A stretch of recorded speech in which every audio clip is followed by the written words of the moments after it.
హైదరాబాద్ లో 23 కోట్ల బంగారం వెండి ఆభరణాలు పట్టుబడ్డాయి. మాదాపూర్ ఎస్ఓటీ ఆర్జీఐ పోలీసుల సంయుక్తంగా నిర్వహించిన తనిఖీల్లో 2 వాహనాల్లో తరలిస్తుండగా వీటిని గుర్తించారు. ఎన్నికల నేపథ్యంలో పోలీసులు నిఘాను పెంచి తనిఖీలు చేపడుతున్నారు.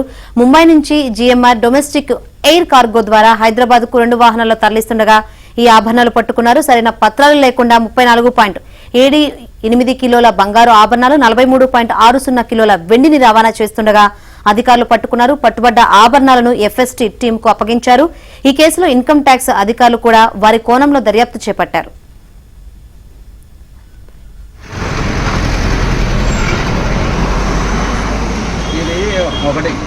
ఇంకోటి ఇది ఇప్పి చూసినాము. ఇన్వాయిస్, జిఎస్టీ ఇన్వాయిస్ అన్నీ ఉన్నాయి సార్. దీనికి ఈ ఇన్వాయిస్లు ఇందులో ఉన్నాయి, కరెక్ట్ కాదా అని చూడాలి. సిగరెట్ ఇన్వాయిస్ ఉంది కదా,